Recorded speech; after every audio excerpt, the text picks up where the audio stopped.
Hello and welcome to America in Focus, powered by the Center Square. I'm Dan McCaleb, Vice President of News and Content at the Franklin News Foundation, publisher of the Center Square Newswire service. Joining me today, as he does each and every week, is the Center Square's Washington, D.C. Bureau Chief, Casey Harper. How are you, Casey? Doing good, Dan. How are you? I am doing well, thank you. We are recording this on Friday, November 3rd. Just today, Casey, U.S. Representative Bob Good, a Republican from Virginia, is introducing legislation to block President Joe Biden's Climate Corps. The bill, which you got a copy of in advance of the filing, would prohibit federal funds from being made available for Justice40 Initiative or for the American Climate Corps. Casey, what is the Climate Corps, and why should this matter to our listeners? Yeah, I mean, there's a few reasons. Of course, there's a big taxpayer angle here. To take a step back, President Joe Biden tried to get, the numbers changed, but $30 billion for this Climate Corps to and passed in legislation.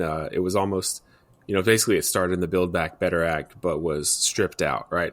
Now, what is the Climate Corps? The Climate Corps is basically Biden's attempt to hire tens of thousands of young people to work on climate change and like racial equity issues. That's the one sentence summary. To have thousands and thousands of young people who work for the federal government in a kind of ideological purview in that sense, and also to work on environmental issues. So this was, some of you might say that sounds great. Some of you could immediately see controversy in that, and Congress saw controversy in it as well. And so it was stripped out. Now, time has gone by, and Biden received a lot of pressure from certain lawmakers like Alexandria Ocasio-Cortez, who's become kind of notorious at this point. AOC. AOC has sent. Thanks, Dan. Thank you. Sent a letter to. That's to how Biden. I know her. That's why. No, I got you. No, who knows her full name? Yeah, who knows it? I do. But AOC and others sent a letter to Biden, really pushing him on this issue. And so, September, he just announced that the Climate Corps he was creating it. And for me, this was kind of a head scratcher, because wait a minute, where is he getting this money? This is taxpayer money. Where is this coming from? So I've been digging into it, and now I got this bill, as you said. And basically, he just created it by press release.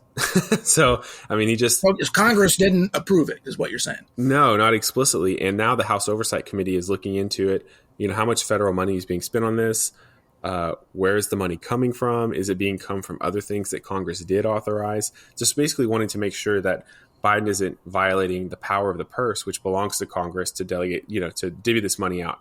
And so that sets aside the fact whether you think it's a good idea to have 20,000 equity warriors, young people hired by the federal government, going around and talking about environmental justice. What is the Climate Corps? What is it? I mean, what is it supposed to do? And how does equity relate to environment?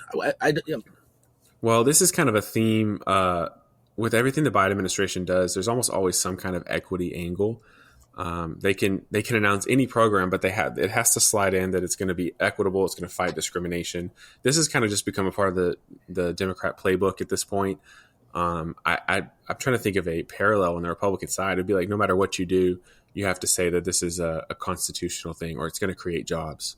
A Republican might always say that this is going to create jobs and cut regulation, no matter what the proposal is. And I think this has become the Democratic equivalent of this is going to advance equity. And so it's talking a lot about environmental justice. The EPA defines environmental justice as making sure that negative environmental externalities from corporations and things like that don't disproportionately impact certain groups. So basically that there's not so there's not a lot of pollution in Black neighborhoods, but not in white neighborhoods, basically. That's one way that environmental justice could play out. I think it's interesting, they don't talk about the making sure that the loss of jobs doesn't impact one group over the others, right? Because if you shut down all these coal mines, it's probably going to affect a lot of young white men in Appalachia or something like that, or where I grew up in Texas. If you shut down the oil rigs, there's a lot of guys who feed their families with that. So there's different ways to look at this issue. But the Climate Corps, I mean, it really is. It's kind of like AmeriCorps. You join up, or you can even think of like Teach for America or something, where a young person signs up to do good for the world and make a little bit of money and save the planet before they, right out of college, before they kind of go on and get married and live the rest of their life. And the climate Corps is a lot like that, but instead it's paid for by the taxpayer, and it's focused on equity and climate change. And there's a lot of different ways that can look, but some of it's conservation, some of it is kind of things that, helping wetlands and protecting communities from storm surges and flooding, working on clean energy, forest management. So some of these things sound pretty down the middle, but the more you look into it, I've looked at all the documents. Go ahead. My thought was, aren't there already agencies that exist to do everything you just described, protect wetlands, forests, things like that? So this is a separate agency that's going to do the same thing as these other agencies? Right. And he's pulling the funding. It looks like Biden is going to pull the funding from those other agencies to create this. And so, whether you agree with this idea or not, one thing that's really, I think, makes it worth talking about is, one, the president seems to have created a new agency by fiat, which is really something presidents can't do. They have to have approval from Congress and funding from Congress. So he's created this new program by fiat, this new agency, and he's pulling from other agencies that do related work to justify it and to find the money. The second reason it's important is he's calling it a climate corps, but it has this deep strain of kind of racial progressive politics woven into it, which is, highly controversial nowadays. Okay, yeah.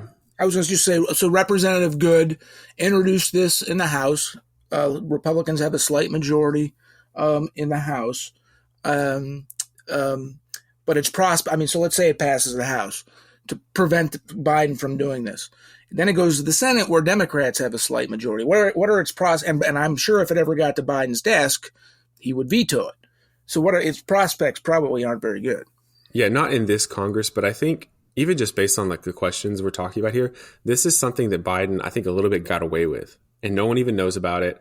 When you say, what is the climate corps? I don't think people know this issue. So we're still in the raising awareness issue. I think that's why this story is really worth reading at thecentersquare.com, because I think most of our listeners, maybe this is the first time they're hearing about it, but some really big things happen here. The president created an agency on his own. He pulled from other agencies to do it. According to him, it could cost tens of billions of dollars to make this thing happen. And it's got this really controversial ideology woven into it. And so I think right now they're just trying to raise awareness. This Congress, it could pass the House. I think it could be hard for some Senate Democrats to defend this. There's a reason it was not included in the original legislation, right? I think they were a little worried about it. So forcing them to talk about it, forcing them to defend it. And if the House Oversight Committee finds that Biden was kind of violated some statute in the way he created it, the courts could actually strike it down. I'm going to admit to you, Casey, I'm in the news business. So that's what I do. Feels like 24/7 nowadays with everything going on in the world and Washington, D.C., et cetera. And I didn't know about this until you pitched it. Well, Dan, I'm just ahead of the news, as that's usual. Right. That's right. And that's why you're appreciated, Casey. All right. Final comments, Casey, before we have to close. Yeah, I think just to stay on top of the story, thecentersquare.com, we're going to do some follow-ups. We're going to keep up with this House Oversight investigation and see, where exactly this money is coming from and if Biden violated separation of powers by just creating this agency. So stay tuned. Thank you for your insight, Casey. Listeners, as Casey has said, can keep up with the story and more at thecentersquare.com. For Casey Harper, I'm Dan McCaleb. Please subscribe, and thank you for listening.